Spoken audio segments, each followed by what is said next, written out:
पति पत्नी और वो अब हर पल पत्नी के दिमाग में यही विचार कौंधता रहता कि यह बेबी कौन है। शाम को पति घर आया, पत्नी ने पूछा यह बेबी कौन है। पति जवाब में सिर्फ मुस्कुरा देता है और फिर से अपने काम में लग जाता है। 2 दिन बीत जाते हैं, उन विचारों से अभी तक पत्नी का पीछा नहीं छोड़ा था। और फिर से पति के मोबाइल पर एक दिन पति अभी नहा ही रहा था कि तभी फोन पर मैसेज टोन बजी। पत्नी मोबाइल के पास में ही खड़ी थी, उसका ध्यान फोन की तरफ गया। उसने सहज ही फोन उठाकर मैसेज पढ़ा। हाय, गुड मॉर्निंग डियर। कैसी? किसी बेबी का मैसेज था। पत्नी सोच में पड़ जाती है कि अब यह बेबी कौन है। तब तक पति भी नहाकर बाहर आ चुका था। पत्नी उसे किसी बेबी का मैसेज आया है बताती है। पति मुस्कुरा देता है, फोन उठाकर उस मैसेज का रिप्लाई करता है, hi baby, how are you, और अपने काम में लग जाता है। इस रिप्लाई को भी पढ़ती है।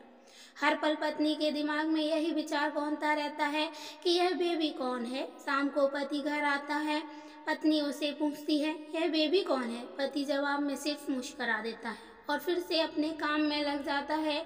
2-3 दिन बीत जाते हैं, उन विचारों ने अभी तक पत्नी का पीछा नहीं छोड़ा था। और फिर से पति के मोबाइल पर एक बार बेबी का मैसेज आता है, आज तो मिलोगे कि नहीं, तुम्हारी बहुत याद आ रही है। इस मैसेज ने आग में घी का काम किया। पत्नी का शक और भी ज़्यादा पक्का हो गया। बीच बीच में ऐसे मैसेजेस का आदान प्रदान होता रहता और पत्नी के मन में शक की जड़ें और गहरी होती गईं। पति पूछने पर भी जवाब में मुस्कुरा देता, कुछ नहीं कहता। यह शक गुस्सा बनकर जब ज्वालामुखी की तरह फट पड़ता है। जब एक दिन उसे अपने पति की जेब में सिनेमा की 2 टिकट मिलती हैं। पत्नी अपने पति से बहुत झगड़ती है। पति उसे समझाने की कोशिश करता है, लेकिन वह कोई भी बात सुनने को तैयार नहीं है। पति को भी उस पर गुस्सा आ जाता है और यह झगड़ा और भी ज़्यादा बढ़ जाता है। गुस्से में पति घर से बाहर चला जाता है।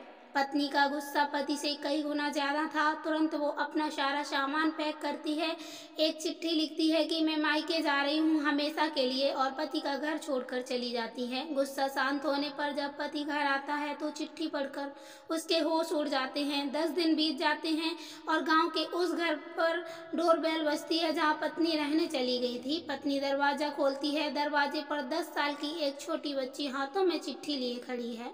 वह पत्नी को वह चिट्ठी देती है। बच्ची से वह चिट्ठी लेकर पत्नी चिट्ठी खोलकर पढ़ती है, डियर वाइफ, जिस बेबी की वजह से हम दोनों में इतने झगड़े हुए और तुम हमारा घर छोड़कर यहाँ से चली आई, यह बच्ची जो अभी तुम्हारे सामने खड़ी है, यह वही बेबी है।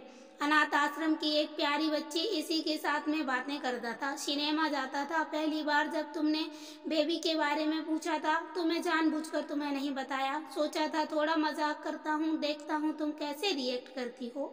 लेकिन मैंने यह कभी नहीं सोचा था कि तुम्हारा शक इतना बढ़ जाएगा, तुम घर को छोड़ दोगी। हाँ, सबसे ज़रूरी बात यह है, जो बेबी किसी और की नहीं बल्कि तुम्हारी ही बेटी है। रुको, अपने आप को संभालो और आगे की बात ध्यान से पढ़ो। हमारे शादी के 2 साल पहले की बात है। तुम अपने कॉलेज के लास्ट ईयर में थी। तुम्हारे प्रोफेसर ने नोट्स लेने के बहाने तुम्हें बुलाया था और तुम्हें चाय में नशीली दवा खिलाकर ना करने वाला काम किया। इसमें तुम्हारी कोई गलती नहीं थी, लेकिन कुदरत ने अपना काम किया और तुम्हारे पेट में इस बेबी को डाल दिया। काफ़ी प्रयास करने पर भी अबॉर्शन नहीं हुआ तो तुम्हारे घर वालों ने समाज के डर से तुम्हें 6 महीने तक घर में ही रखा। तुम्हारे पिताजी खुद एक डॉक्टर हैं, इसलिए बिना मांगा बच्चा बड़ी आसानी से बिना किसी को कानो कान खबर हुए इस दुनिया में आया। भविष्य में तुम्हारी शादीशुदा जिंदगी में कोई प्रॉब्लम ना हो, इसलिए तुम्हारे पिता ने इस बच्चे को गांव में एक अनाथ आश्रम में छोड़ दिया। यह बच्चा मतलब यही बेबी जो अभी तुम्हारे सामने खड़ी है। अगर अभी भी विश्वास नहीं हो रहा है तो इस बच्ची के गाल का वो तिल देख लो, जो शायद तुमने उसे आखिरी बार रोते हुए देखा होगा, या फिर अपने पिताजी से पूछ लो।